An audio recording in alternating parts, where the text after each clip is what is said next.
اعوذ باللہ من الشیطان الرجیم بسم اللہ الرحمن الرحیم۔ 17ویں پارے میں سورہ حج کی 65 نمبر آیت کریمہ ہے، اور اللہ تعالی نے اس بات کا ارشاد فرمایا ہے سورہ حج کے آخر پہ کہ لوگوں کی توجہ اس طرف ہونی چاہیے کہ اس کائنات کا جو سلسلہ چل رہا ہے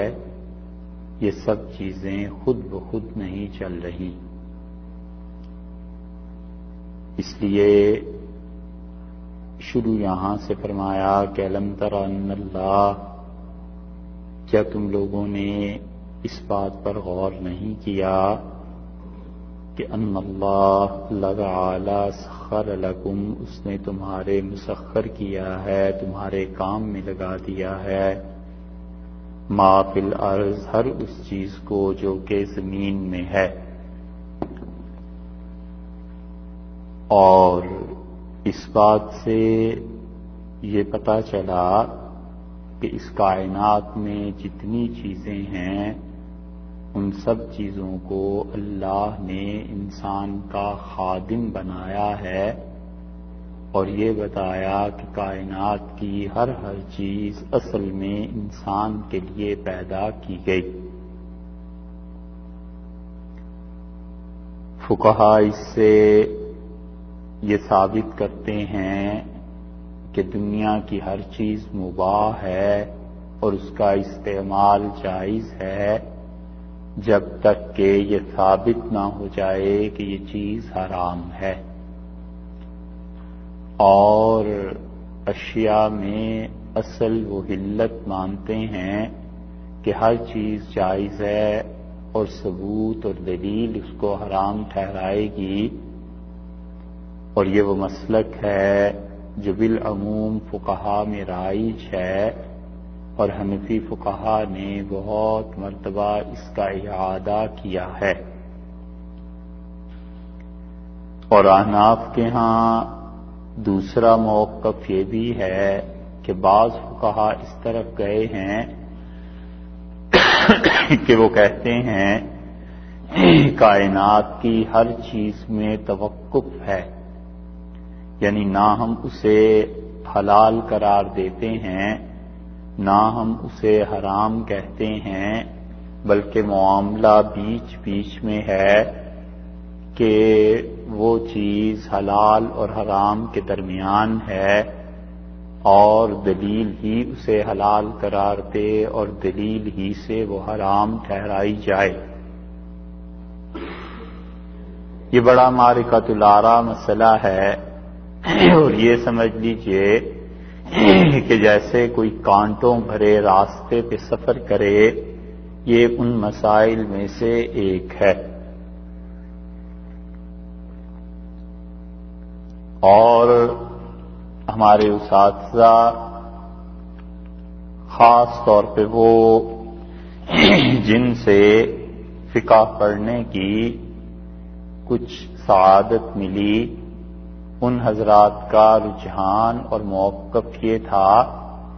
کہ وہ اس دنیا کی ہر چیز کو جائز قرار دیتے تھے،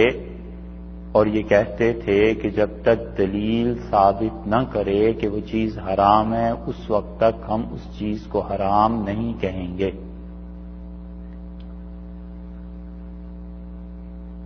اور الاشباح والنظائر میں ابن نجیم رحمۃ اللہ علیہ نے اس پر تفصیل سے بحث کی ہے، شامی کی پہلی جلد میں بھی اس پہ بحث کی گئی ہے، اور انہوں نے احناف کا موقف یہ نقل کیا ہے کہ ہمارے نزدیک ہر چیز اللہ نے انسان کی خدمت کے لیے اس دنیا میں بھیجی، اور جب تک دلیل سے ثابت نہ ہو جائے کہ اس چیز کا استعمال ناجائز ہے ہم اس چیز کو ناجائز نہیں کہیں گے۔ اور یہ موقف بہت واضح ہے، اور یہ اتنی آسانی اور سہولت کا ہے کہ اس کی بنا پہ انسان ہر چیز کو استعمال کر سکتا ہے جب تک کہ اس کے حرام ہونے کی کوئی دلیل نہ ہو۔ اس لیے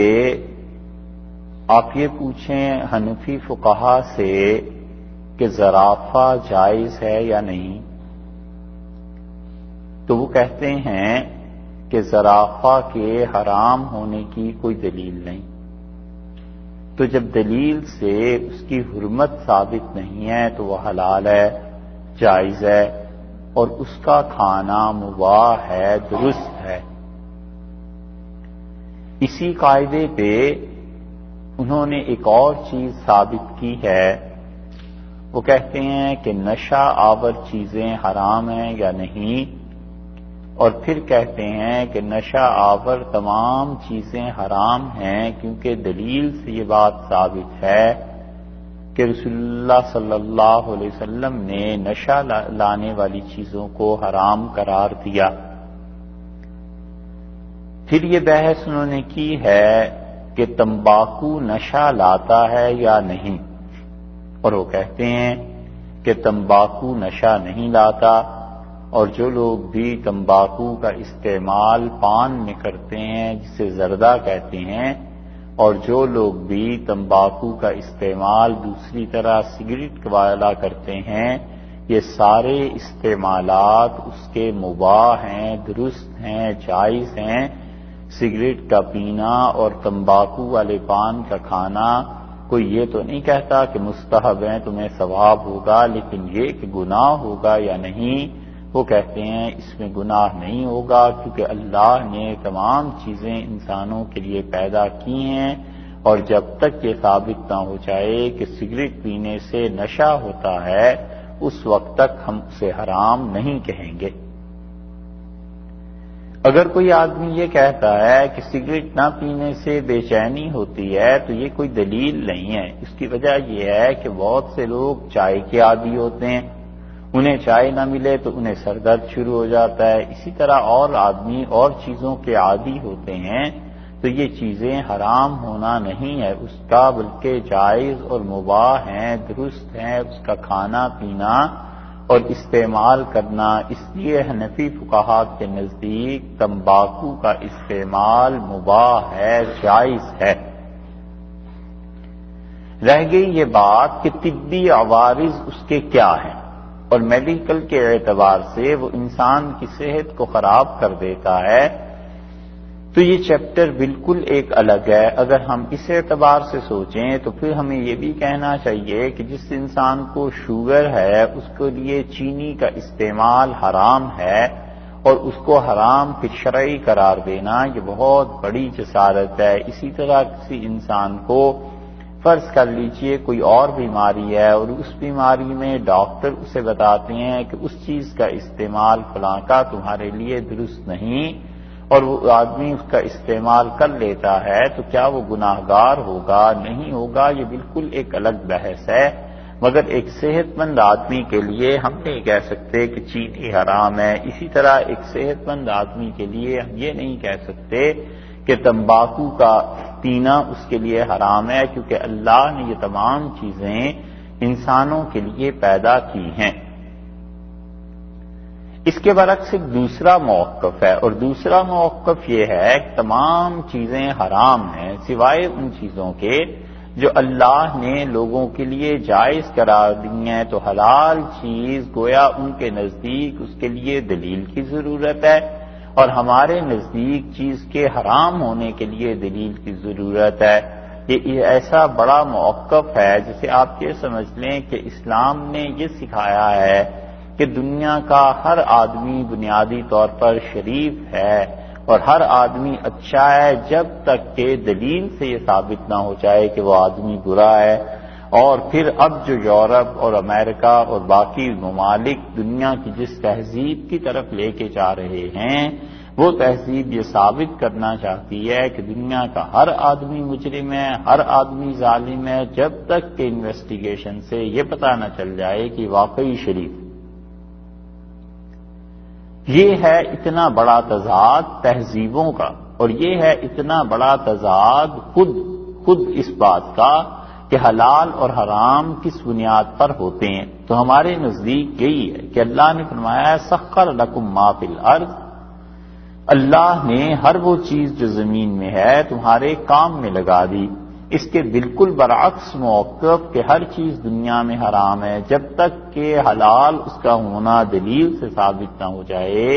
یہ ہے موقف ان لوگوں کا جو محمد بن عبد الوہاب مرحوم کے پیروکار ہیں، اور جو لوگ آج کل اپنے آپ کو سلفی کہتے ہیں، بہت سے لوگ یہ ان کا موقف ہے۔ نتیجہ یہ کہ وہ دنیا کی ہر چیز کو حرام قرار دیتے ہیں اور کہتے ہیں اس کے جائز ہونے کا ثبوت لاؤ۔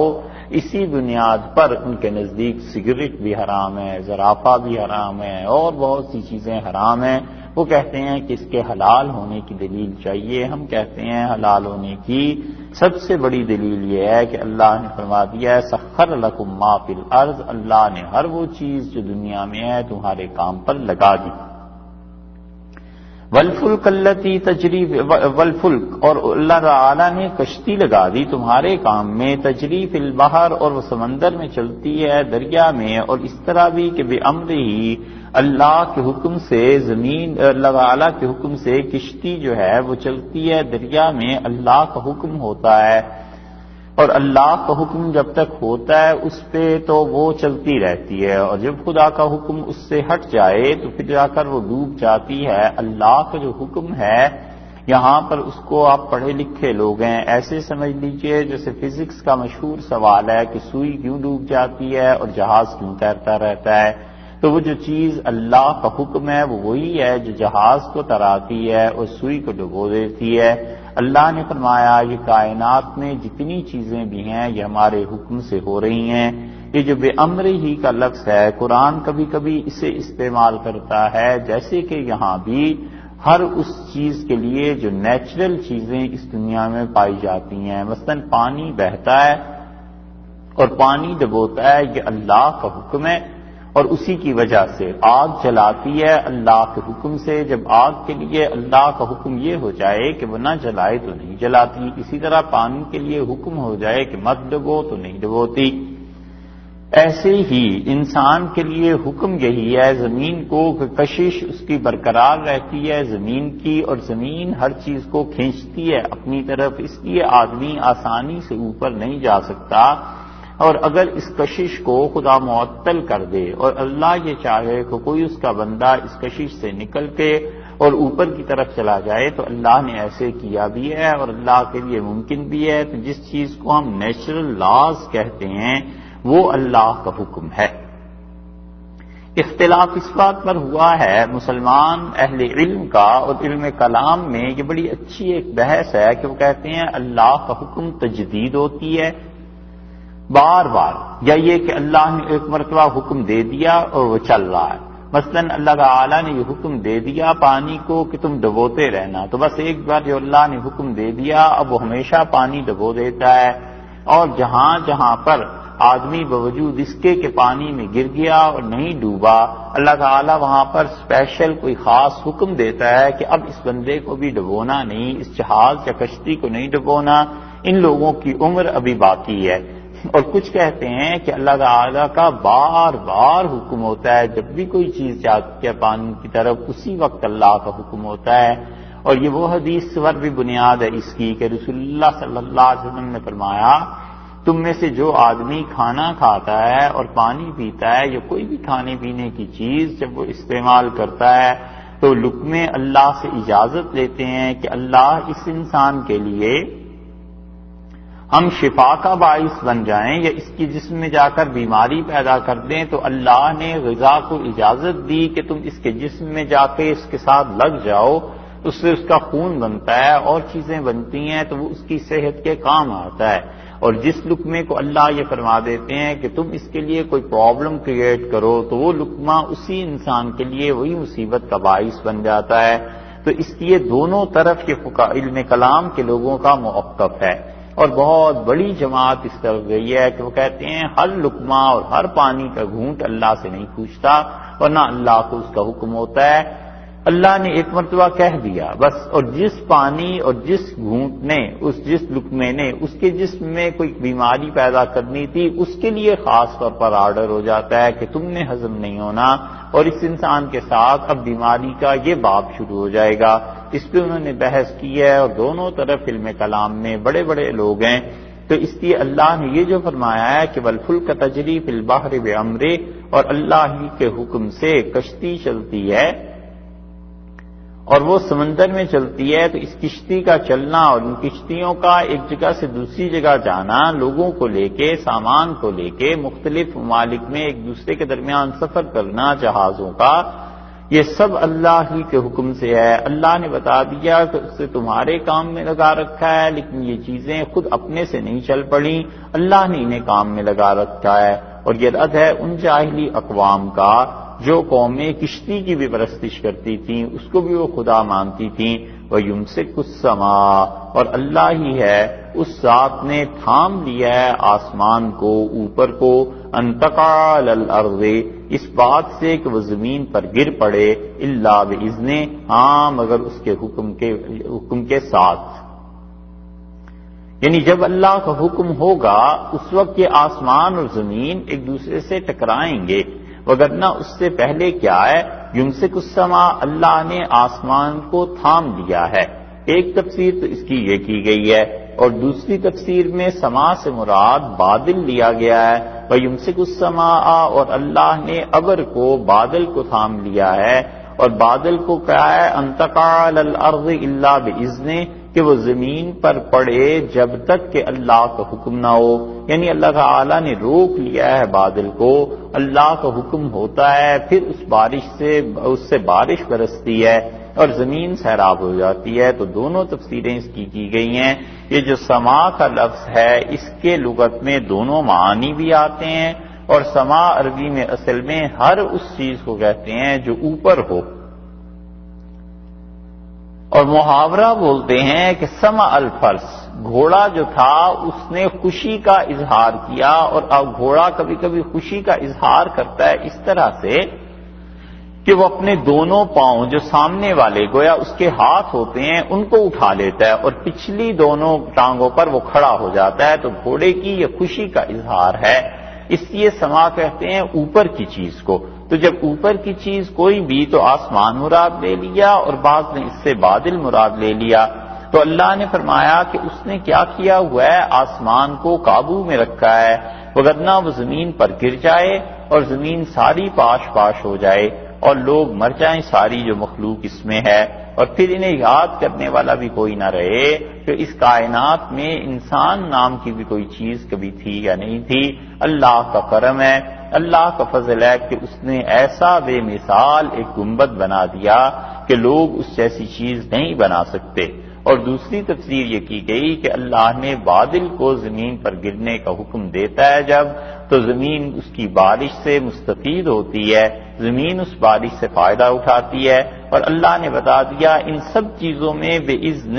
اللہ کا جب اذن ہوتا ہے تب،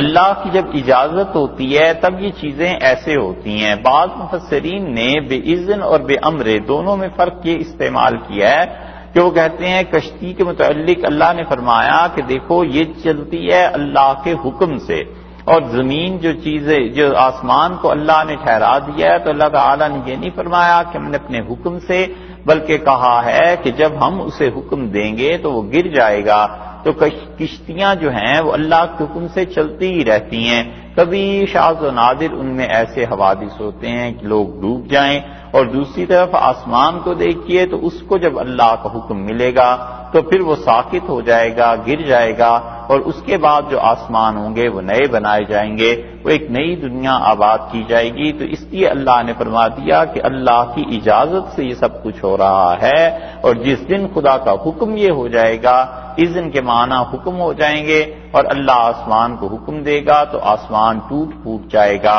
یہ وہ چیز ہے جو قرآن میں کئی جگہ پہ اللہ تعالیٰ نے بیان کی۔ ایک جگہ پر آیا ہے کہ اذا السماء انشقت، جب آسمان ٹکڑے ٹکڑے ہو جائے۔ ایک جگہ اللہ تعالیٰ نے فرمایا ہے کہ ہم آسمان کو اپنے دائیں ہاتھ پر لپیٹ لیں گے۔ جس طرح کے آیا ہے سورہ زمر میں بھی اور اس سے پہلے بھی آیت گزر چکی ہے۔ پھر اللہ تعالی نے فرمایا ان اللہ بالناس، اور اللہ لوگوں کے ساتھ لرؤوف الرحیم، بہت زیادہ نرمی کرتا ہے اور بہت ہی مہربان ہے۔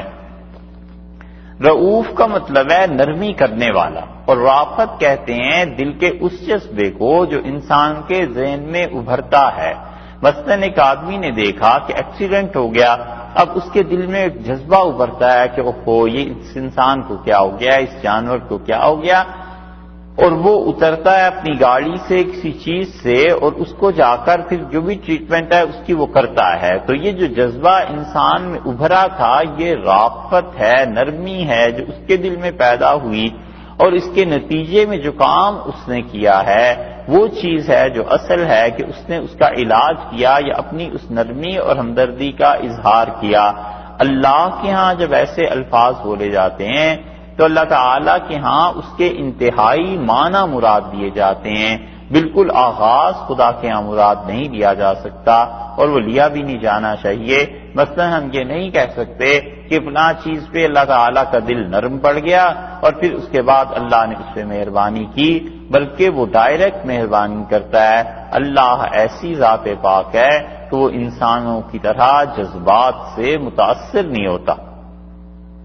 اور جہاں جہاں اللہ تعالیٰ کے متعلق آیا ہے کہ اس نے جذبات اس کے یعنی اس سے خوشی کا اظہار کیا یا اللہ تعالیٰ نے ناراضگی کا اظہار کیا، وہ ہمیں سمجھانے کے واسطے ہے، کیونکہ زبان اس بات سے عاجز ہے کہ اللہ کے لیے کوئی چیز بیان کر سکے۔ زبان انسان کی جو بھی لینگویج وہ بولتا ہے اس میں ایسے الفاظ ہی نہیں ہیں کہ اللہ تعالیٰ کے لیے اس چیز کو استعمال کر سکے، یا تو کوئی خاص زبان استعمال کی جائے جو اللہ کے لیے ہو، اور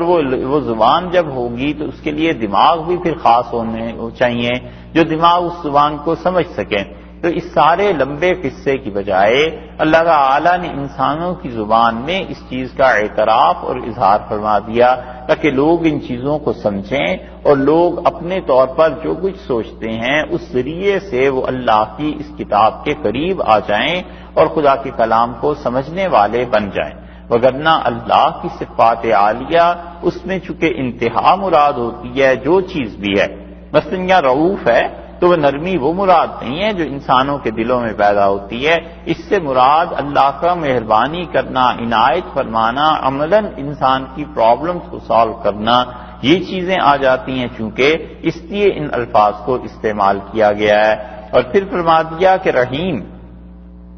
اور اللہ تعالیٰ کی ذات اس کے ساتھ ساتھ بہت مہربان بھی ہے۔ اب رحیم بھی جو ہے انسان رحمت کرنے میں محتاج ہوتا ہے اس بات کا کہ انسان اپنے آپ کو تیار کرے اس کے لیے، اور اللہ کی ذات وہ ایسی چیزوں کے لیے نہیں ہے، یہ اس کی صفات عالیہ ہیں، بس وہ ایسے ہی ہے جیسا اس نے کر دیا۔ وہاں روم رحمت اللہ علیہ نے مثنوی میں اس بات کا ایک جگہ اظہار کیا ہے، یہاں سے پتہ چلتا ہے نا کہ یہ ساری کی ساری چیزیں اللہ نے ہمارے لیے بنائی ہیں اور اللہ نے مہربانی ہم پر کی ہے۔ وہاں روم مثنوی میں ایک جگہ کہتے ہیں کہ من نہ کردم امرتا سودے کنم، ہم نے یہ جو کچھ ساری کائنات بنائی ہے اور سب کچھ کیا ہے اس وجہ سے نہیں کیا کہ سودے کنم اس کا کوئی فائدہ ہمیں پہنچے، ہم نے کوئی بزنس اسے نہیں بنایا، کوئی ایسی چیز نہیں بنائی کہ تم لوگ ہماری بادشاہی ہماری مملکت میں کوئی اضافہ کرو،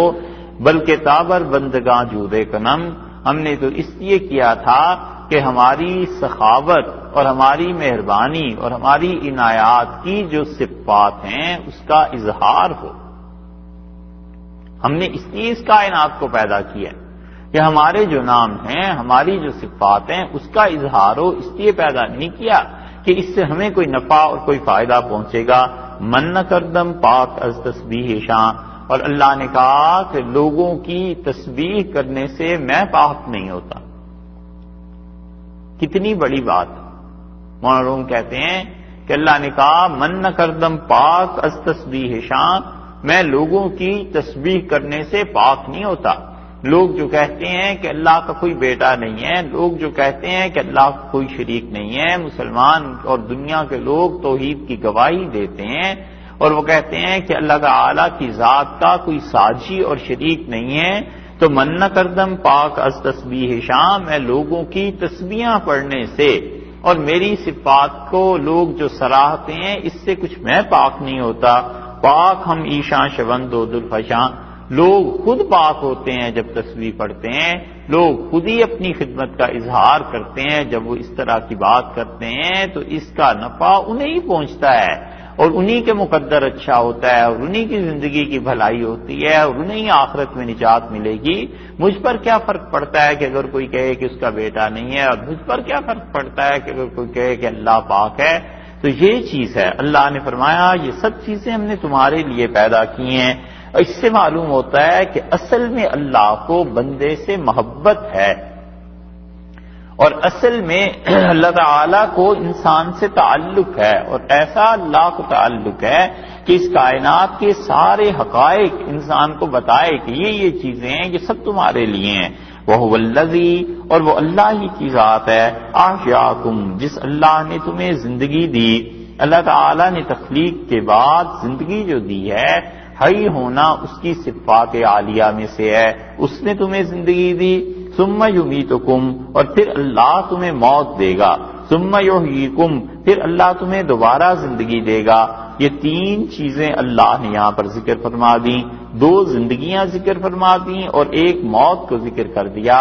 اس لیے کہ یہ اس شرک کا رد ہے جو اقوام یہ سمجھتی ہیں اور وہ باقاعدہ انہوں نے بت بنا لیے ہیں، اور دنیا میں بہت بڑا شرک اور بہت زمانوں تک یہ رہا ہے کہ انہوں نے کہا اللہ نے دنیا کو پیدا کیا اور پیدا کرنے کے بعد خدا نے دوسروں کے حوالے کر دیا، دوسری چیزیں ہیں جو اس دنیا کو چلا رہی ہیں۔ یہ بہت بڑا شرک تھا اور اللہ نے اس کو رد کیا ہے، اور لاکھوں کروڑوں نہیں اربوں انسان اس دنیا میں شرک میں مبتلا رہے اور لاکھوں سال تک شرک میں مبتلا رہے، اب تک بھی اس شرک میں ہے کہ وہ کہتے ہیں اللہ کی ذات ایک ہے، اس کا کوئی شریک نہیں، لیکن وہ کسی چیز کو پیدا کرنے کے بعد پھر اس کائنات میں کسی اور خدا کے علیہ باللہ حوالے کر دیتا ہے اور پھر وہ خدا اسے چلاتا ہے۔ تو اس دنیا کا پیدا کرنے والا اور اس دنیا کا انتظام کرنے والا اور تدبیر کرنے والا اور مدبر اور ہے اور خالق اور ہے، یہ اتنا بڑا شرک ہے۔ اب تک آپ دیکھیں یہ یونانی جتنے تھے انہوں نے بڑے بڑے ہیکل قائم کیے، بڑے بڑے مندر قائم کیے اس بنیاد پر ہی کہ اللہ نے دنیا کو پیدا کیا اور اس کے بعد اپنے بندوں کے لیے خدا نے پیدا کرنے کے بعد دولت جو تھی یہ فلاں ستارے کے حوالے کر دی، اس ستارے کی عبادت کرو۔ اب اس ستارے کی عبادت کے لیے انہوں نے ایک خاص قسم کا ہیکل بنا لیا اور انہوں نے کہا یہ جو چیز ہے یہ اس ستارے کو خوش کرتی ہے۔ اسی طرح انہوں نے کیا کیا، اچھا تم بادشاہ بن گئے ہو، اللہ نے دنیا کو پیدا کیا اور بادشاہوں کے کاموں کے لیے اللہ نے سورج کے مقرر کر دیا ہے، سورج جو ہے اس کا اثر ہے اور اس سے بادشاہ بنتے ہیں، یہ بادشاہوں کی تربیت کرتا ہے۔ اور پھر انہوں نے اسی طرح سورج کے لیے بہت بڑا مندر تعمیر کر لیا۔ یہ جو لاہور شہر ہے ہندوؤں نے جو اپنے زمانے میں بنایا تھا آج سے کئی ہزار سال پہلے، یہ اصل میں سورج کی پرستش کے لیے بنایا تھا، سورج کی عبادت کے لیے بنایا تھا۔ یہاں کے لوگ یہ سمجھتے تھے اور حکمران کہ اس کی عبادت سے، جو سورج کی عبادت ہے اس کو جب ہم کریں گے تو اس سے وہ اللہ خوش ہوگا، راضی ہوگا، یعنی سورج جو ان کا خدا تھا علیہ باللہ۔ تو یہ شرک دنیا میں ہمیشہ رہا ہے، اب بھی ہے کہ خدا پیدا کرتا ہے اور اس کے بعد وہ مختلف قوتوں کے حوالے کر دیتا ہے، دولت یہ دے گا، اولاد یہ دے گا، فلاں فلاں چیز دے گا۔ اللہ نے فرمایا اسی کی ذات تمہیں پیدا کرتی ہے، اسی کی ذات تمہیں موت دے گی اور پھر اس کے بعد تم جو اٹھائے جاؤ گے دوبارہ تو اللہ ہی کی ذات اٹھائی۔ جہنم میں پہنچ کے جہنم کے لوگ یہ کہیں گے کہ اے اللہ تو نے 2 بار زندگی دی اور 2 بار موت دی، احییتنا اثنتین و امتنا اثنتین، اللہ تو نے 2 مرتبہ ہمیں موت دی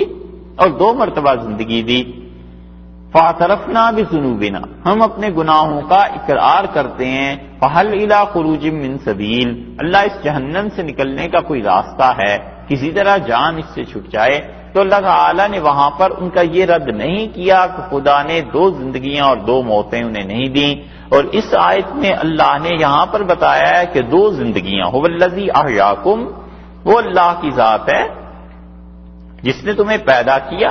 ایک زندگی، اور پھر اس کے بعد فرما دیا ثم یحییکم، موت کے بعد جو دوبارہ پیدا کرے گا دوسری زندگی، اور موت کا ایک بار ذکر فرمایا، اور اس آیت میں ہے کہ 2 موتیں اور اس میں ہے کہ ایک موت۔ تو مفسرین کہتے ہیں کہ دوسری موت سے مراد وہاں پر یا تو عدم ہے کہ ان جہنم والوں نے کہا کہ اللہ ہم کچھ نہیں تھے، وہ ایک موت ہی تھی، نہ ہونے کی صورت تھی، پھر ہم کچھ ہو گئے، زندگی ہو گئی، پھر اس کے بعد موت آ گئی، تو یہ 2 موتیں تھیں، اور پھر اس کے درمیان میں 2 زندگیاں بھی تھیں۔ ایک وہ زندگی تھی جو 2 موتوں کے درمیان، عدم اور موت کے درمیان تھی، اور اب اس موت کے بعد جو زندگی ہے اس کا تو کوئی اینڈ نہیں ہے۔ تو کچھ حضرات نے کہا کہ اس کا مطلب یہ ہے کہ انہوں نے کہا اللہ 2 موتیں اور 2 زندگیاں، ایک زندگی یہ تھی، پھر اس کے بعد موت آ گئی، اور پھر وہ موت جو تھی ہماری، اس کے بعد ایک زندگی تو نے دے دی تھی، اور وہ زندگی برزخ کی تھی، اور برزخ کی زندگی بھی انہوں نے زندگی قرار دیا، اور اس کو بھی جو موجودہ زندگی ہے اس کو بھی ایک موت یہ، اور ایک یہ کہ برزخ سے نکل کر جب وہ آخرت میں گئے ہیں تو اس مرحلے پر بھی ایک موت ہے، قبر کے عذاب کے بعد خدا نے انہیں چھوڑ دیا یہاں تک کہ وہ دوبارہ اٹھائے گئے، تو انہوں نے کہا اللہ یہ 2 زندگیاں اور 2 موتیں ہو گئیں۔ اللہ تعالیٰ نے یہاں پر اپنے متعلق ذکر فرمایا ہے کہ اللہ نے تمہیں زندگی دی، پھر اس کے بعد وہ موت دے گا، ثم یحییکم، اور پھر اللہ کا حکم ایسا ہے جس کی وجہ سے تم زندہ کیے جاؤ گے۔ ان الانسان، اور بلا شک و شبہ انسان جو ہے لکفور، ناشکرا ہے، اللہ کے حق کو نہیں مانتا۔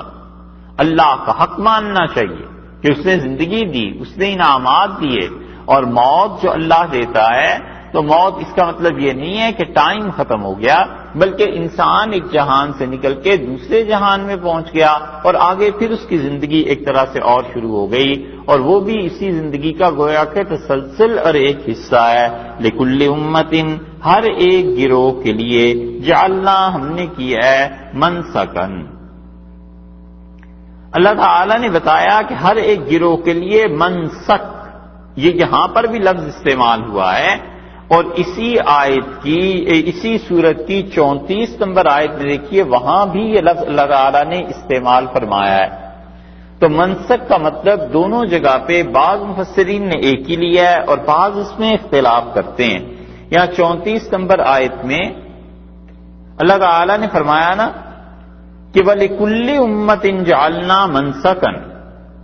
اور ہم نے ہر امت کے لیے منسک ٹھہرا دیا ہے۔ تو وہاں کل ترجمہ اس کی تشریح یہ کی تھی کہ اللہ تعالیٰ نے بتایا کہ ہم نے ہر ایک امت کے لیے قربانی کا ایک جگہ، قربانی کا طریقہ ہم نے ٹھہرا دیا قربانی، لِيَذْكُرُوا اسْمَ اللَّهِ عَلَىٰ مَا رَزَقَهُم مِّن بَهِيمَةِ الْأَنْعَامِ، تاکہ لوگ یاد کریں اللہ کا نام، اس کو لے کر ذبح کریں چوپایوں کو جو اللہ نے انہیں دیے ہیں۔ اب اس آیت میں اور اس آیت میں فرق یہ ہے کہ وہاں پر واو کا لفظ بھی اللہ تعالیٰ نے بتایا ہے، اور یہاں پر اللہ نے یہ نہیں کہا، اور وہاں قربانی منسک جو تھا قربانی، اور یہاں کا منسک یہ الگ ہے۔ وہاں قربانی کا اس لیے بھی تذکرہ ہو گیا تھا کہ اللہ تعالیٰ نے ایک تو فرمایا تھا وَلِكُلِّ أُمَّةٍ، اور ہر ایک امت کے لیے، تو یہ جو واو تھا اس نے بتا دیا کہ یہ تسلسل کے ساتھ چیز چل رہی ہے، پیچھے بھی قربانی کا ذکر، حج کا ذکر آ رہا ہے، تو وہاں پر منسک کا ترجمہ قربانی کرنی چاہیے تھی،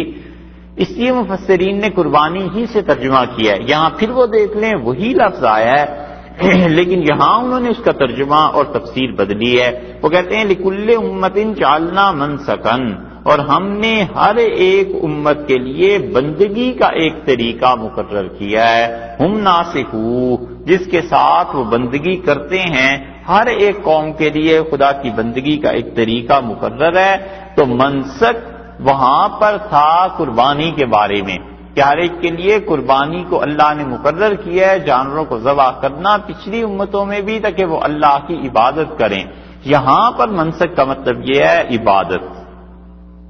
شریعت، تو یہاں پہ یہ لفظ عام ہو گیا۔ اس لیے اگر کوئی آدمی محض لغت سے ترجمہ کرنا چاہے تو نسکا کا مطلب تو ہوتا ہے چلنا،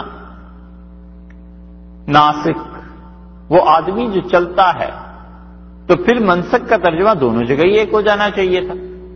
کیوں مفسرین وہاں قربانی سے ترجمہ کرتے ہیں اور یہاں بندگی عبادت اس کو جنرلائز کر دیتے ہیں؟ وہ کہتے ہیں کہ وہاں قربانی کا موقع ہے تو اس کا ترجمہ ایک عبادت میں سے ایک خاص چیز قربانی وہاں پر آ گئی، اور یہاں پر چونکہ اللہ تعالیٰ نے پوری امت لوگوں کا ذکر کر دیا ہے اور یہاں قربانی کا کوئی موقع نہیں ہے، کوئی ذبح کے احکامات نہیں بتائے جا رہے، اس لیے یہاں پر منسک سے مراد عبادت ہے. اسی لیے محتاط مفسرین جو ہیں اور محتاط ترجمہ کرنے والے جو ہیں انہوں نے یہاں پر منسک کا مطلب بندگی عبادت ہی سے کیا ہے. تو اللہ تعالیٰ نے فرمایا ہم نے ہر امت کے لیے منسکن عبادت کا ایک طریقہ مقرر کیا ہے، ہم ناسکو، اور وہ لوگ اسی کے مطابق اللہ کی عبادت کرتے ہیں. یعنی اصل دین ہمیشہ سے ایک ہے اور احکامات ہر دین میں جدا جدا آتے رہے ہیں. ہر حکم کے واسطے یہ کیوں پوچھتے ہیں کہ پرانی شریعت میں یہ تھا، یہودی یا مشرکین یا عیسائی جو بھی پوچھتے ہیں کہ پرانی شریعت میں یہ تھا، آپ کی شریعت میں کیوں بدل گیا ہے، فلاں شریعت میں یہ تھا، آپ یہ نیا حکم کیوں دے رہے ہیں؟ اللہ نے فرمایا ہم ناسکو، لوگ اس پر چلتے ہیں. اس لیے یہ ہر بار پوچھنے کی بات نہیں ہے، اصل میں عقیدہ سب کا ایک ہے، اللہ کی توحید، رسالت اور اسی طرح فرشتوں پر ایمان اور قیامت پہ ایمان، اور یہ سب چیزیں پچھلی امتوں میں بھی وہی رہیں، اس امت میں بھی وہی چیزیں چل رہی ہیں. ہاں ان کی بندگی کا طریقہ بدل گیا، ان پر 5 نمازیں ہو گئیں، پہلے لوگوں پہ کم نمازیں ہوتی تھیں. حتیٰ کہ آپ اس شریعت میں دیکھیں ہجرت سے پہلے 2 رکعتیں ہی لوگ پڑھا کرتے تھے، ظہر کی بھی 2 رکعتیں پڑھتے تھے، عصر کی بھی 2 رکعتیں پڑھا کرتے تھے ہجرت سے پہلے. اور ہجرت جب ہوئی ہے صحیح بخاری میں آتا ہے کہ عائشہ رضی اللہ عنہا نے کہا کہ اس کے بعد لوگوں نے 4 رکعتیں پڑھنی شروع کی، ظہر، عصر اور عشاء کی.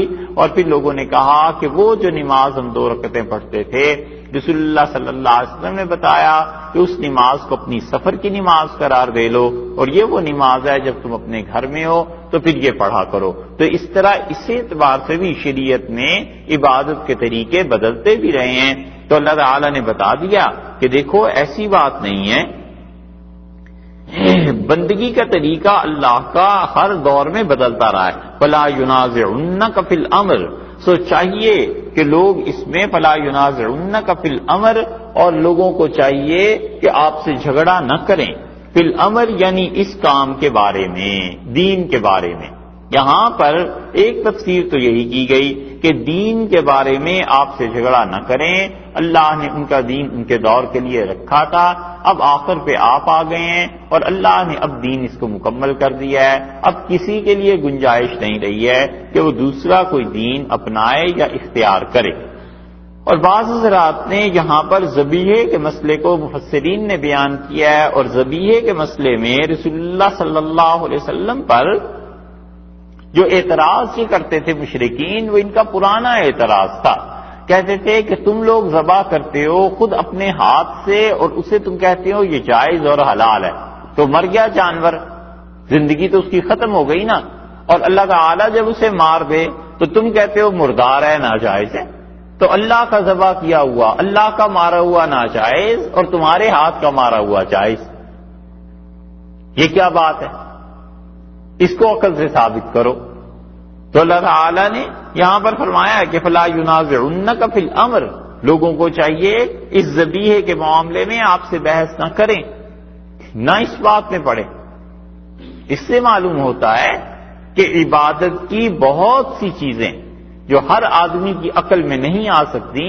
اسے اس کی کھود کرید کرنی بھی نہیں چاہیے. ہر آدمی کی عقل کی بات نہیں ہوتی. اب 5 نمازیں کیوں ہو گئیں، 4 کیوں نہیں ہوئی، 3 کیوں نہیں ہوئی؟ اب جتنا بھی اس پہ کوئی آدمی کہے، دوسرا کہتا ہے میری سمجھ میں ہی نہیں آتا. فقہا ایسے حکموں کے متعلق آخر پر لکھتے ہیں کہ یہ احکامات تعبدی ہیں. تعبدی کا مطلب عبادت کی چیزیں ہیں، بس اس میں تمہاری عقل کام کرے نہ کرے، تم اس میں مزید کچھ نہیں کہہ سکتے. پانی پاک نہیں کرتا، یہ فلسفیوں کو بڑا اعتراض تھا. جب شریعت پر اعتراض انہوں نے کیا اور ان لوگوں نے جو گمراہ فرقوں میں سے تھے اور شریعت سے جان چھڑانا چاہتے تھے، حتیٰ کہ وہ کافر ہو گئے علیہ باللہ. وہ کہتے تھے یہ عجیب مذہب ہے، کہتا ہے پانی پاک کر دیتا ہے. پانی تو پاک نہیں کر سکتا. مثلاً کوئی ناپاکی ہے، کپڑا ناپاک ہو گیا، اب اس پر جب پانی ڈالا پاک کرنے کے لیے تو وہ پہلا قطرہ جو پانی کو لگا وہ ناپاک ہو گیا، کیونکہ گندگی میں مل گیا نا.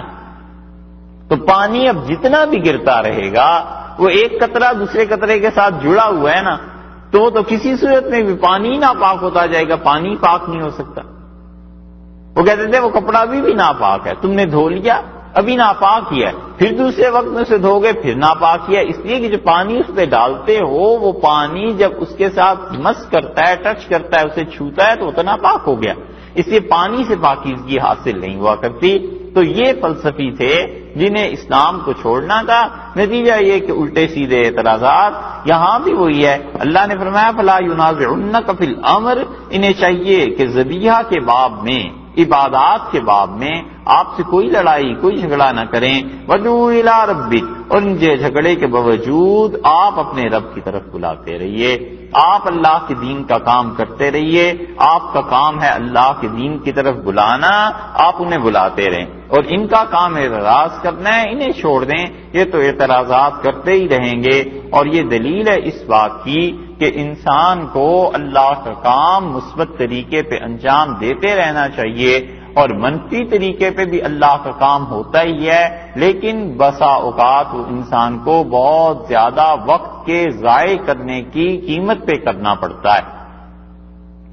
ایک ہے پازیٹو سائڈ، آدمی خدا کے دین کا کام کرتا رہے، اور ایک چیز یہ ہے کہ وہ لوگوں کے اعتراضات کا جواب دیتا رہے. اگلی آیت میں یہ بھی آ رہا ہے وہ بھی دین کا کام، لیکن یہ زیادہ اچھا طریقہ ہے کہ انسان خدا کے دین کا کام پازیٹو سائڈ پہ کرتا رہے، لوگوں کے سامنے اللہ دین کو پیش کرتا رہے،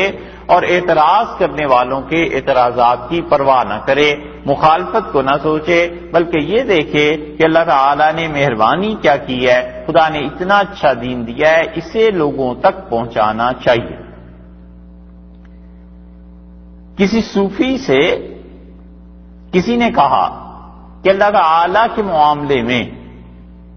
کوئی دن زندگی میں آپ پر سختی کا بھی آیا ہے جب اللہ سے شکایت پیدا ہوئی ہو؟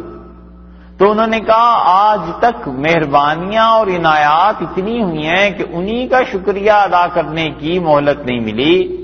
اور فرصت ملی تو کسی دن پھر سوچوں گا کہ کوئی دن سختی کا بھی آیا تھا.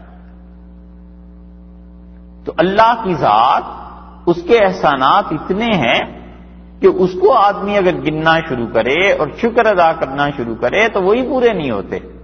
کچھ آئیے کہ اس ذات پاک کے متعلق کبھی یہ آئے کہ یہ معاملہ سختی کا ہو گیا ہے. اس لیے فرمایا وادعوا الی ربک، آپ اپنے رب کی طرف بلاتے رہیے. انک بلا شبہ، آپ جو ہیں لعلی ھدی مستقیم، آپ تو بالکل سیدھی راہ پر ہیں. بلا شبہ آپ تو اللہ کی طرف جو بلائے چلے جا رہے ہیں تو اللہ کی راہ وہ سیدھی ہے، اس کی طرف آپ رہنمائی کر رہے ہیں. یہ رسول اللہ صلی اللہ علیہ وسلم کی رسالت کا اسبات تھا کہ جو کچھ حکم آپ دے رہے ہیں ان لوگوں کو، یہ سب کی سب چیزیں ٹھیک ہیں. وَإِن جَادَلُوكَ، اور اگر یہ لوگ آپ سے جھگڑا کرنا چاہیں، اگر یہ لوگ آپ کے ساتھ بحث مباحثہ ایسا کرنا چاہیں، فَقُلِ اللَّهُ أَعْلَمُ، تو آپ یہ کہہ دیجئے کہ اللہ تعالیٰ خوب جانتا ہے بِمَا تَعْمَلُونَ، جو عمل کے تم کرتے ہو.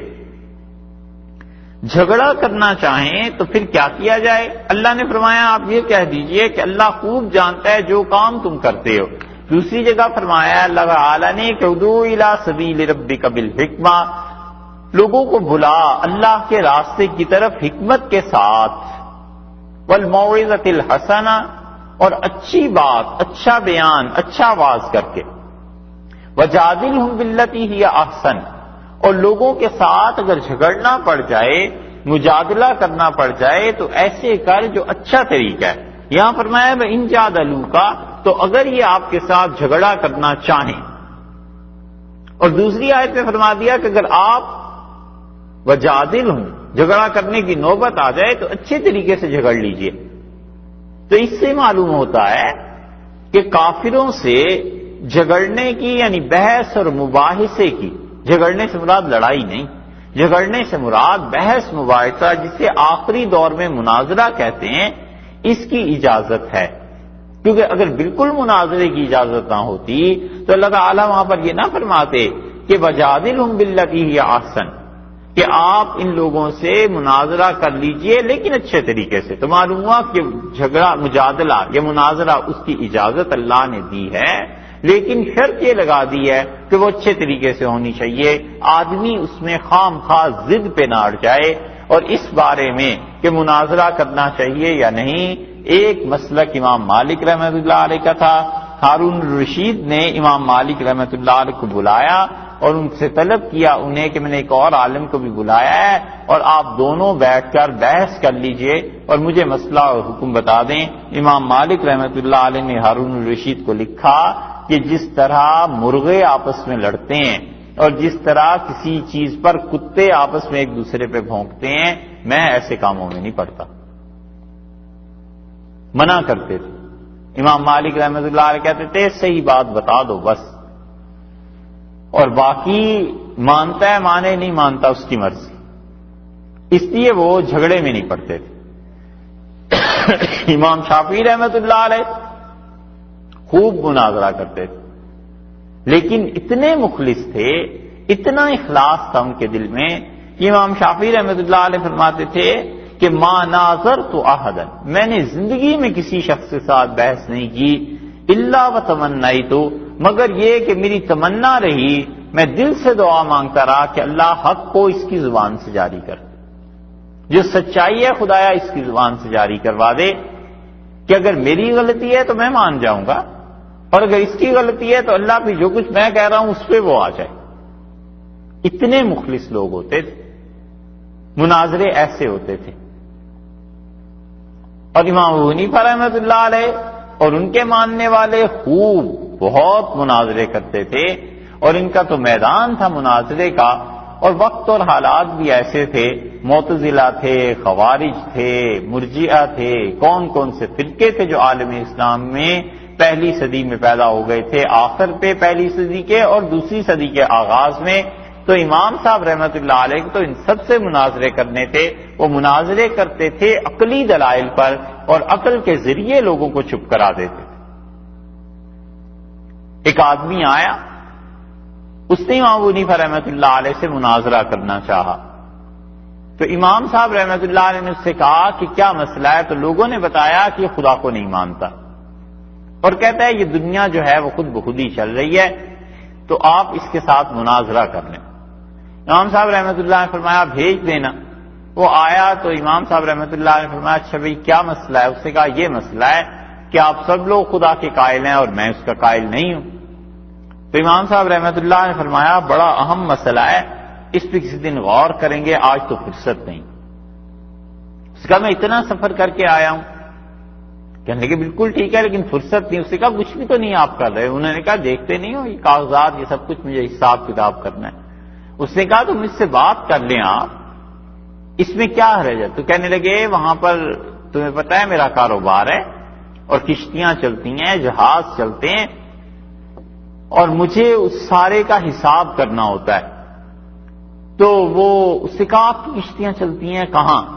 انہوں نے کہا دجلہ میں، دریا میں کشتی آتی ہے، وہاں پر میں نے چیزیں رکھی ہوئی ہوتی ہیں، تو وہ کشتی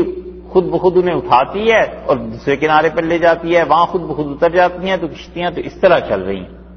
اس نے کہا سبحان اللہ،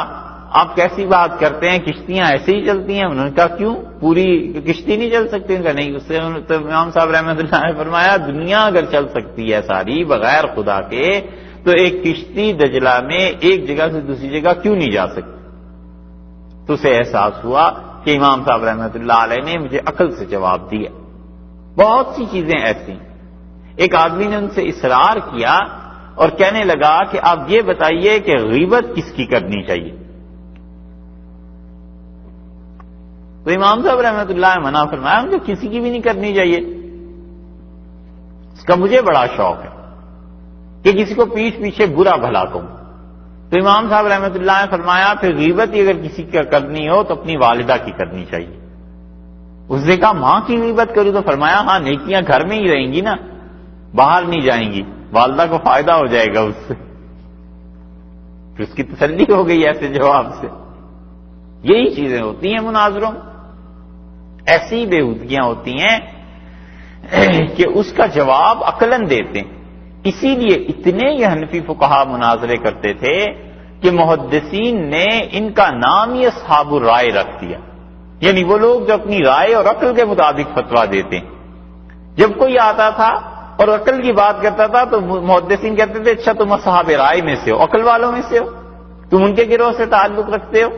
متعدد مناظرے کرتے تھے، اور ان سب کے ساتھ ان مناظروں میں امام صاحب رحمۃ اللہ علیہ غالب بھی رہتے تھے اور لوگوں کو منوا لیتے تھے۔ اس لیے مناظرہ کرنا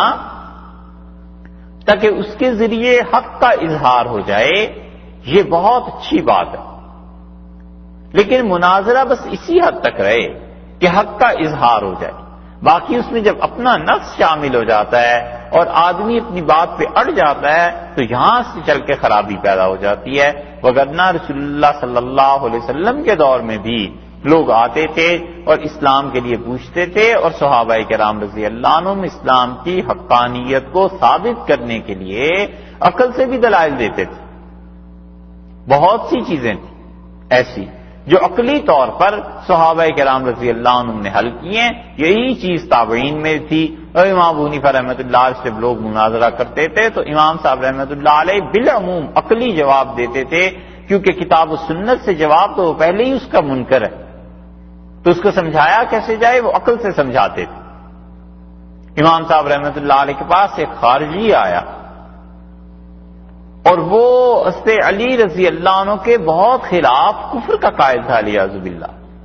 اور وہ کہنے لگا کہ میرا عقیدہ یہ ہے کہ علی رضی اللہ عنہ کافر تھے۔ تو امام صاحب رحمۃ اللہ نے فرمایا پھر میں کیا کروں؟ اس نے کہا آپ کیا سمجھتے ہیں یہ عقیدہ غلط ہے؟ امام صاحب رحمۃ اللہ نے فرمایا کہ اگر یہ غلط تم بھی کہہ دو تو پھر؟ اس نے کہا کہ میں تو غلط نہیں کہتا۔ تو امام صاحب رحمۃ اللہ سمجھاتے رہے، نہیں سمجھے۔ ایک دن نماز پڑھ کے آ رہے تھے اور اس خارجی کا دروازہ کھٹکھٹایا، وہ باہر نکلا اور امام صاحب رحمۃ اللہ نے فرمایا کہ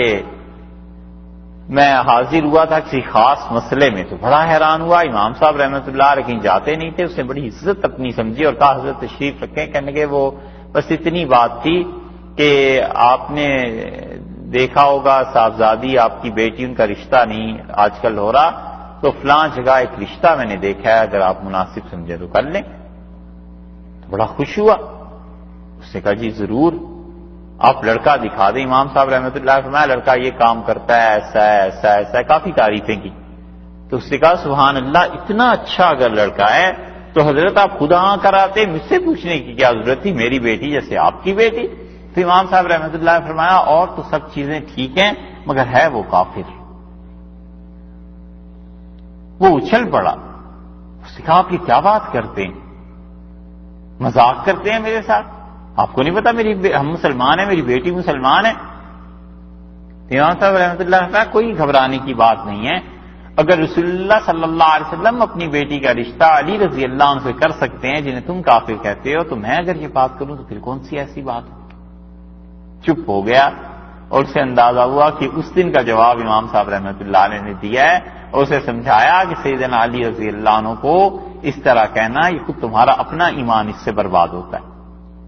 تو مناظرے وہ تھے جو وہ لوگ کیا کرتے تھے، اور ایک مناظرے اب چلے ہیں کہ لوگ حق بات کو سمجھتے ہیں، اس کے باوجود جان بوجھ کے اڑ جاتے ہیں کہ میرے شیخ نے کہی تھی، فلاں نے کہی تھی، فلاں نے کہی تھی، اور خام خواہ اس کے دلائل اس پہ آتے رہتے ہیں۔ یہ باتیں پہلے زمانوں میں نہیں تھی، اس لیے امام ابو یوسف رحمۃ اللہ علیہ نے ایک جگہ ان کا مالکیوں سے مناظرہ ہوا۔ امام مالک رحمۃ اللہ علیہ کے پیروکار جو تھے کسی مسئلے پہ، تو انہوں نے جب احادیث امام ابو یوسف رحمۃ اللہ علیہ کے سامنے پیش کی تو امام ابو یوسف رحمۃ اللہ اپنے مسلک سے رجوع کر لیا، اور انہوں نے کہا کہ اگر میرے صاحب، میرے استاد امام ابو حنیفہ رحمۃ اللہ علیہ آج زندہ ہوتے وہ بھی اسی طرح رجوع کر لیتے جیسے میں نے اس مسئلے میں آج رجوع کر لیا۔ اور آخری زمانہ، اس میں مناظرے کیا ہوتے تھے؟ اس میں تو پھر مناظرے ایک دوسرے کا مذاق اڑانا، بھکتیاں کسنا، یہ چیزیں رہ گئی تھی۔ شاہ عبدالعزیز صاحب رحمۃ اللہ علیہ کے زمانے میں یہ مناظرے بہت زور پکڑ گئے تھے، پھر شاہ اسماعیل شہید رحمۃ اللہ کے زمانے میں، اور اس کے بعد تو پھر یہ چلتے ہی رہے ہیں۔ اور اس میں اہل حق جو مناظرے کیا کرتے تھے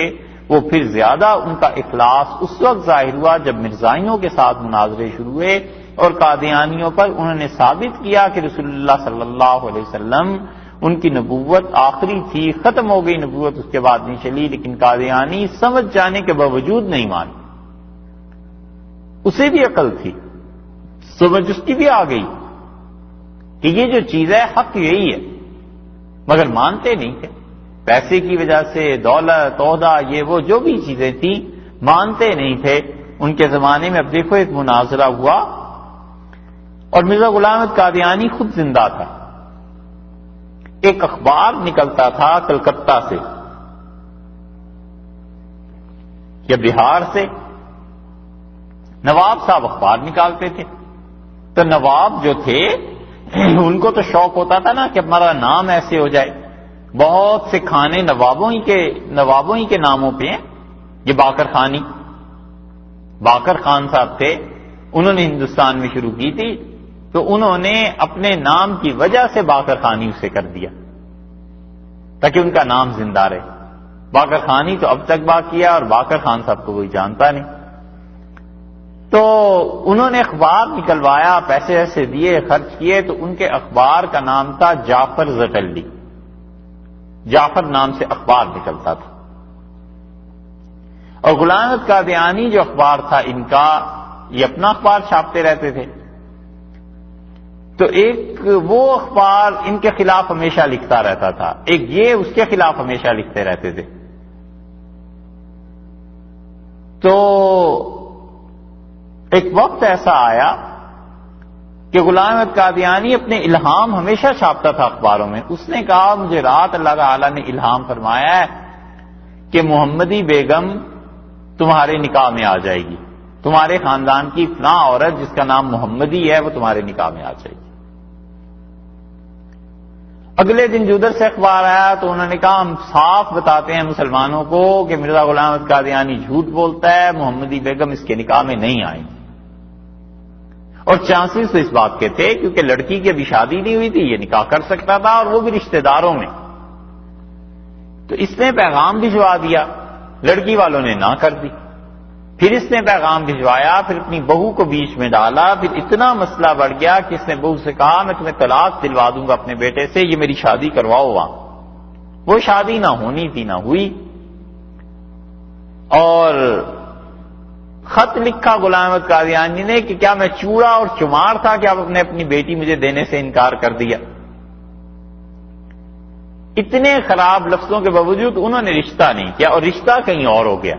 جب رشتہ اس لڑکی کا ہو گیا، شادی ہو گئی، تو یہ جعفر اخبار دیتا اس سے تو اور اچھالا اس بات کو کہ لو ہم پہلے ہی کہتے تھے یہ ان کا الہام ہے اور یہ ان کی باتیں ہیں، اور فلاں شمارہ دیکھیے یہ لکھا تھا، فلاں شمارے میں ہم نے یہ لکھا تھا۔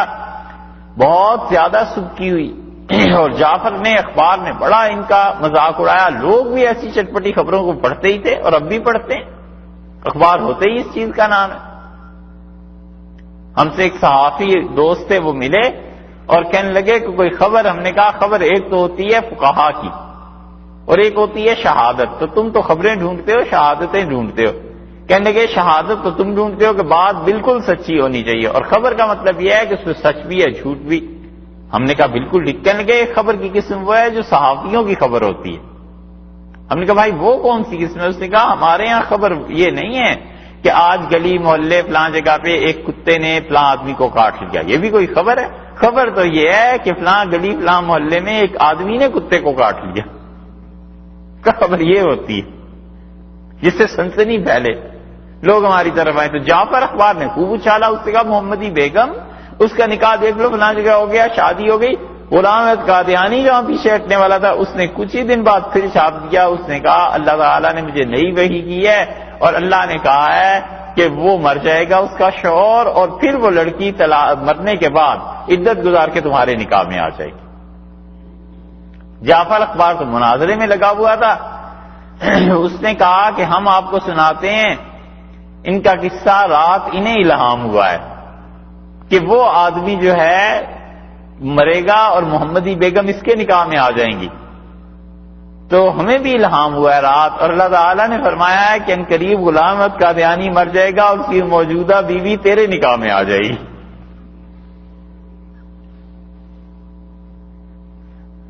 اب یہ دیکھو کب پوری ہوتی ہے. جب یہ پوری ہوگی پہلے مرزا صاحب کی، پھر ہماری بھی پوری ہو جائے گی. نہ اس کی پوری ہوئی نہ ان کی پوری ہوئی. یہ مناظروں کے قصے ہیں بہت جگہ پہ. لیکن یہ لوگ اگر مناظرے نہ کرتے اور قادیانیت کو یہ لگام نہ ڈالتے تو تباہی ہو جاتی. یہ پورا بہار کا صوبہ اور پورا بہار اور کلکتہ یہ سارے قادیانی ہو جاتے اگر مرزا کے جو گئے ہوئے تھے انہیں قادیانی کر لیتے. اگر مولانا محمد علی منگیری رحمۃ اللہ علیہ نہ ہوتے. مولانا محمد علی منگیری رحمۃ اللہ علیہ نے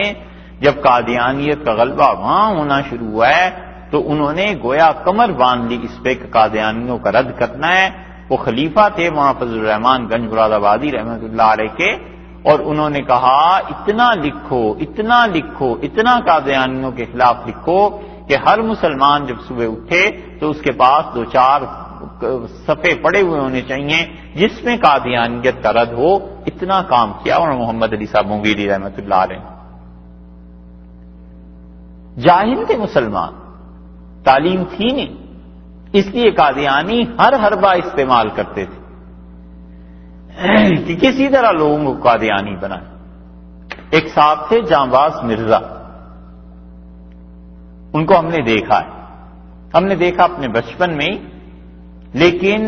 لیکن وہ آدمی بس ہم تو دیکھ کے حیران ہوتے تھے، اتنی گالیاں دیتے تھے وہ جانباز مرزا. اللہ بخشے انہیں اور اللہ درجے ان کے بلند کرے. بڑا کام کا آدمی تھا. گالیاں اتنی دیتے تھے کہ حیران رہتے تھے. لوگ کانوں پہ ہاتھ رکھتے تھے اس کی گالیاں سن کے. اور گالیاں اس لیے دیتا تھا کہ انگریزوں کے خلاف تھا بہت. اس اللہ کے بندے نے کوئی جگہ ہندوستان میں نہیں چھوڑی جہاں انگریزوں کے خلاف تقریریں نہ کیوں. جو شیلے بھی تھے، تقریریں بھی خوب کرتے تھے، کتابیں بھی کئی ایک لکھی ہیں.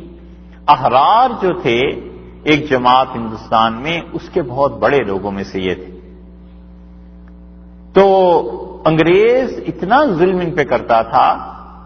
کہ گھوڑا جو کھاتا ہے نا، توبڑا اس کا جو اس کے منہ پہ چڑھا دیتے ہیں گھوڑے کے اور کھاتا رہتا ہے، اس توبڑے میں گندگی ڈال کر انگریز ان کے منہ پہ باندھ دیتے تھے سر، اور رات بھر اس گندگی میں یہ سانس لیتا تھا آدمی، اور جیل سے چھوٹتا تھا. پھر انگریزوں کے خلاف تحریک کو لکھو اور پڑھو، اور بڑے جوشیلے.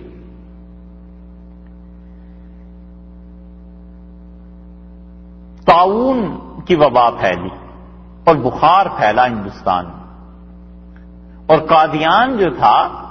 یہاں پر بخار بہت زیادہ ہو گیا. اور قادیان کے گرد و نواح میں جتنے قصبے تھے مسلمانوں کے، وہاں مرزائیوں نے اڑا دی کہ ہمارے حضرت مرزا صاحب کی قبر کی خاک میں شفا ہے، اور ان کی قبر سے جو مٹی لے جائے اسے ہر بیماری میں شفا مل جاتی ہے. اور مسلمان اتنے جانا شروع ہوئے کہ جو جاتا تھا مٹی اٹھا کے لے آتا تھا. قادیانیوں نے باقاعدہ مٹی کا بندوبست کیا کہ قبر کہیں کھل نہ جائے، پھر مٹی ڈال دیتے تھے، پھر لے جاتے تھے، پھر مٹی ڈال دیتے تھے. اور مٹی اٹھاتا تھا جو کوئی، یہ اس سے اپنے ساتھ لے جاتے تھے. اندر جا کے مرزا کی تصویر یہ چیزیں سب دکھاتے تھے اور پیسے دیتے تھے، آؤ بھگت کرتے تھے. اس کی بیماری کا علاج بھی کرتے تھے. تو ٹھیک تو وہ شاید علاج سے ہوتا ہوگا یا جو بھی اللہ کا حکم ہوتا ہوگا اس سے ٹھیک ہوتا ہوگا. اس خاک نے اسے کیا ٹھیک کرنا تھا؟ جب اس کا عقیدہ یہ اس پہ ہو جاتا تھا مرزا کی قبر پہ تو اسے مرزا ہی بنا دیتے. یہ چند ہفتے تک کاروبار چلتا رہا.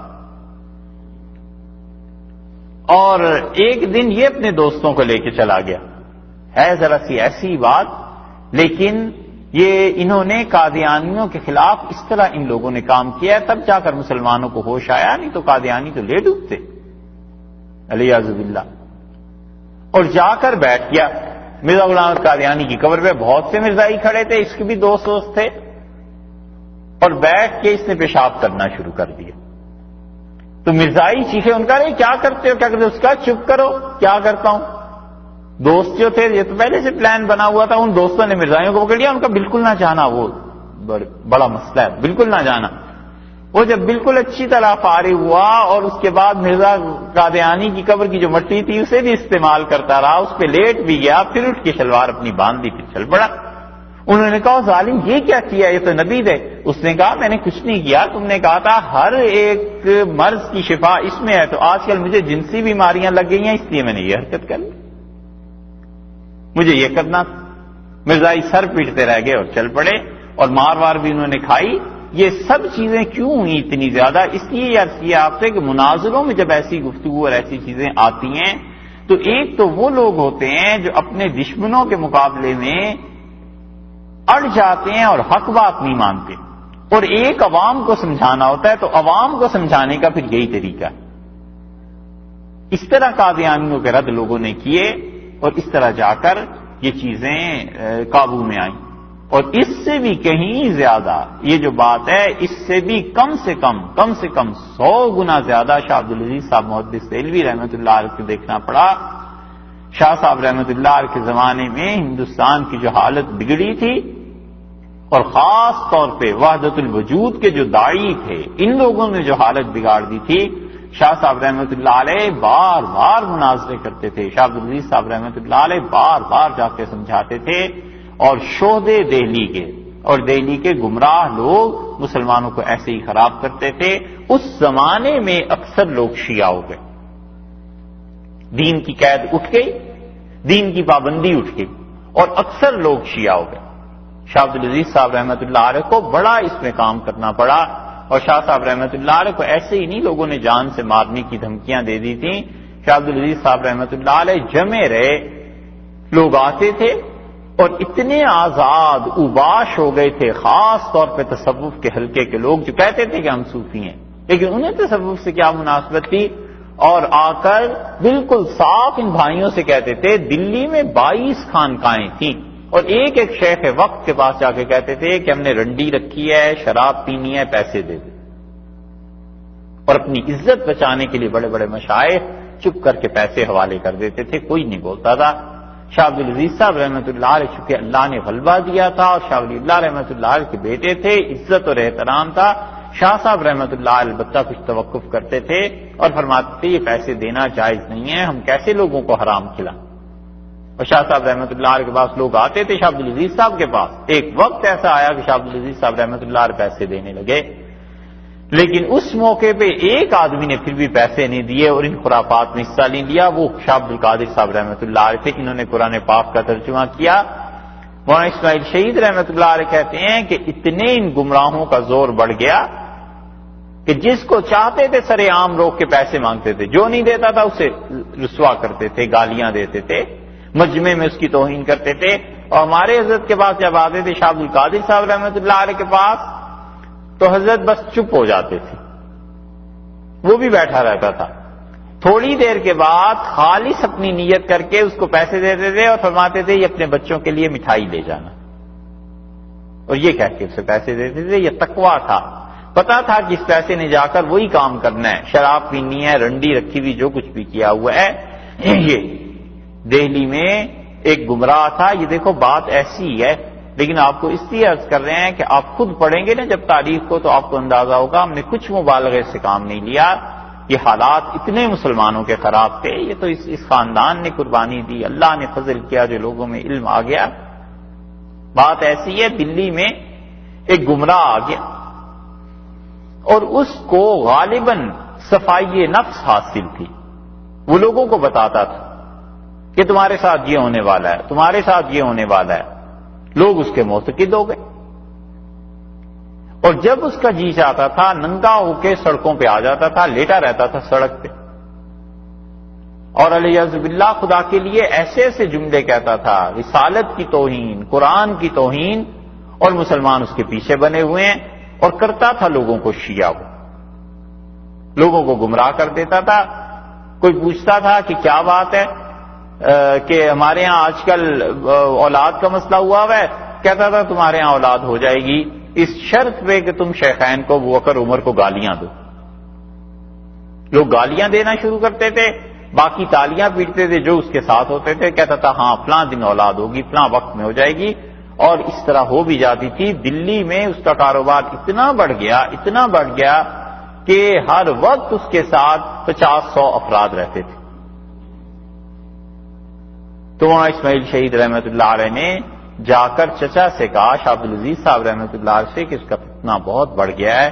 اور آج ہمارے محلے میں بھی آیا ہوا ہے، لوگ اگرچہ اس کے ساتھ کم ہیں لیکن وہ بہت مغرور ہو گیا ہے۔ شاہ صاحب رحمت اللہ نے فرمایا بھتیجے سے کہ کیا ہے؟ انہوں نے کہا حضرت اس نے ننگا ہو کے اپنے جسم میں اس حصے کے ساتھ ایک دھاگا باندھ رکھا ہے اور دھاگے کو کھینچتا ہے اور کہتا ہے کہ الف جو آتا ہے اللہ میں یہ وہ ہے، اور لوگ اس کی وجہ سے تالیاں پیٹ رہے ہیں، خوش ہو رہے ہیں۔ شاہ عبدالعزیز صاحب رحمت اللہ نے فرمایا باہر جاؤ اور اس سے ذرا بٹھانا، اور جب بیٹھے تو زور سے اس کی کمر پہ ایک لات مارنا اور کہنا کہ الف بغیر نقطوں کے ہوا کرتے ہیں اور اس کے نیچے 2 نقطے ہیں۔ یہ شاہ صاحب رحمت اللہ نے جواب دیا۔ وہاں اسماعیل شہید رحمت اللہ نے جب یہ کیا تو سارے لوگ ہنسنے لگے، جب ہنسنے لگے تو کرکری ہو گئی۔ پھر شاہ صاحب رحمت اللہ علیہ نے لوگوں کو سمجھایا کہ یہ بیہودہ آدمی ہے، ایسا ہے، یہ کرکری جو ہو گئی تو پھر دلی میں وہ زیادہ دن نہیں ٹھہر سکا، بات اڑ گئی ہر طرف کہ شاہ صاحب رحمت اللہ علیہ نے مناظرے میں اسے ہرا دیا۔ یہ بہت تھوڑی بات ہے جو ہم نے آپ سے عرض کی ہے، تاریخ آپ پڑھیں تو آپ کو پتا چلے، اور خاص طور سے دلی کے جب حکمران یہ فرمودے ہو گئے تو بس پھر تو تباہی ہو گئی۔ ایک شخص نے دعویٰ کر دیا نبوت کا، پھر خدائی کا دعویٰ کر دیا، اور نمود تھے، نمود انہوں نے کتاب نکال لی، فربودے تھے، اور ان فربودوں نے دلی میں وہ تباہی مچائی کہ حکمران وقت تک ان کا زیر اثر آ گیا، اور دلی میں حالت یہ ہو گئی کہ جو کچھ مسلمان حکمران کام کرنا چاہتے تھے یہ کرتے تھے۔ 18 برس تو ایسے گزرے ہیں کہ کنور عورت تھی، بادشاہ کو لوگوں نے دیکھا ہی نہیں کہ بادشاہ سلامت ہوتے کہاں ہیں، وہ ہندو عورت تھی، ساری فوج اور سارا ملک اس کے قبضے میں تھا، وہ اندر جاتی تھی، بادشاہ سے لکھوا کے لے آتی تھی، آگے آ کے فرمان دے دیتی تھی۔ اورنگزیب رحمت اللہ علیہ کی سلطنت کوئی اتنی جلدی نہیں ٹوٹی، اسے ٹوٹتے بھی 1 صدی لگ گئی، کیونکہ بیچ میں جب 20 سال 18 سال ایسے حکمران بےہودہ رہنے لگے تو آخر وہ ملک کب تک چلتا؟ اس لیے یہ مناظروں کی پوری تاریخ ہے، لیکن وہ جو اللہ کے نیک بندے تھے، مخلص بندے تھے، انہوں نے اس طرح اس کو جا کے سنبھالا تاکہ خدا کا دین بچا رہے، تب جا کر یہ دین ہم تک پہنچا ہے۔ اس لیے مناظروں میں ایک قسم وہ ہے جو اڑ جاتے ہیں، حق سمجھنے کے باوجود نہیں چلتے اور اسے نہیں مانتے، یہ ظلم۔ اور آدمی مناظرہ کرے، جیسے اس آیت میں اللہ نے فرمایا وَإِن جَادَلُوكَ، اور اگر یہ لوگ آپ سے جھگڑا کرتے ہیں فَقُلِ اللَّهُ أَعْلَمُ، آپ کے یہ اللہ ہی خوب جانتا ہے، بِمَا تَعْمَلُونَ، جو کچھ کہ تم عمل کرتے ہو اللہ اس کو خوب جانتا ہے۔ اور جھگڑے کرنے کی بات آ جائے، مناظرے کی، بحث کی، مناظرہ بھی کم ہے، مجادلے کی بحث آ جائے تو وہ حکم ہے جو وہاں پر اللہ تعالی نے فرما دیا کہ اگر ایسی نوبت آ جائے وَجَادِلْهُمْ بِالَّتِي هِيَ أَحْسَنُ، تو ان کے ساتھ ایسا مجادلہ کیجئے جو اچھے طریقے پر ہو۔ اللہ یحکم بینکم، اللہ فیصلہ کر دیں گے، اللہ وہ فیصلہ کرے گا بینکم تمہارے درمیان، یوم القیامت، قیامت کے دن اللہ فیصلہ کر دے گا، فیما کنتم فیہ تختلفون، تم کتنے ہی تھے جو اختلاف کر رہے تھے، جس چیز میں تم لوگ اختلاف کر رہے تھے قیامت میں اللہ اس کا فیصلہ کر دے گا، صاف بتا دے گا کہ کون ہدایت پر تھا، صاف بتا دے گا کہ کون انسان گمراہی پر تھا، اللہ صاف بتا دے گا کہ کون انسان صحیح تھا، کون انسان غلط تھا۔ یہ سب فیصلے قیامت کے دن ہو جائیں گے، اور قیامت کا دن دور نہیں ہے، مرو گے اللہ کے ہاں پہنچ جاؤ گے، اور حق جو دین تھا اس کا بھی پتہ چل جائے گا اور باطل کا بھی۔ الم تعلم، کیا تم نہیں جانتے، ان اللہ یعلم، کہ اللہ تعالیٰ خوب جانتا ہے، ما فی السماء، جو کچھ کے آسمان میں ہے، والارض، اور جو کچھ کے زمین میں ہے۔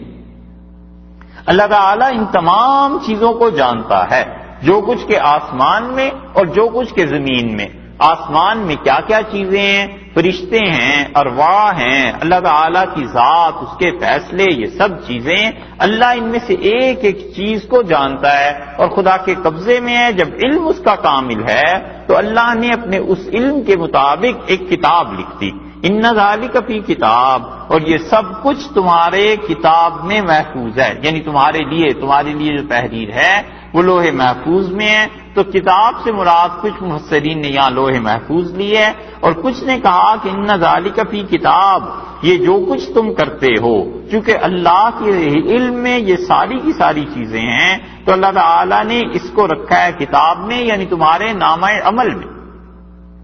جو کچھ فرشتے لکھ رہے ہیں اس سب کو خدا نے تمہارے نامہ عمل میں ڈال دیا، اور اللہ تم سے پوچھے گا کہ تم خدا کے معاملے میں کیا کیا کرتے رہے ہو، اچھائیاں کیا کرتے رہے ہو، برائیاں کیا کرتے رہے ہو، دنیا میں کتنی اس کے احکامات کی اتباع کی اور کتنی اللہ کے حکموں کی نافرمانی کی۔ ان ذالک، اور تم اگر یہ خیال کرو کہ اتنی مخلوق ہے، کیسے ان کے اعمال نامے بنیں گے، کیسے یہ سب چیزیں تحریر ہوں گی، تو ان ذالک علی اللہ یسیر، اللہ کے لیے یہ بہت معمولی بات، نہایت معمولی بات ہے، خدا کے لیے کوئی مشکل نہیں ہے۔ اللہ ان میں سے ایک ایک چیز کو لکھے ہوئے ہے۔ اللہ کا نظام ایسا ہے کہ شہادتیں ہو جائیں گی، گواہیاں ہو جائیں گی، اور ان گواہیوں کی بنا پر اللہ کے ہاں تمہارا فیصلہ ہو جائے گا۔ اللہ کے لیے اتنا آسان ہے یہ معاملہ، اس کی قدرت کے لیے، اس کی طاقت کے لیے، کہ آپ سوچئے جس کے ایک ارادے نے یہ ساری کائنات بنا دی ہو، اس کے لیے کون سا مشکل ہے کہ چند ارب اور چند خرب انسانوں کے احوال اس سے مخفی رہیں، یا یہ کہ اس کے لیے کون سا مشکل ہے کہ اس کا حساب نہ کر سکے۔ جب علم سارا اللہ کے لیے ہوا، اور اس آیت نمبر 70 میں اللہ نے پورے علم کی اپنے لیے فرما دی کہ ان اللہ یعلم ما فی السماء والارض، کہ اللہ ہی جانتا ہے جو کچھ کے آسمانوں میں ہے اور جو کچھ کے زمینوں میں ہے۔ اللہ نے بتا دیا علم سارا اس کا ہے، تو جب علم اس کا ہے تو نفع اور نقصان کی قدرت بھی اسے ہی حاصل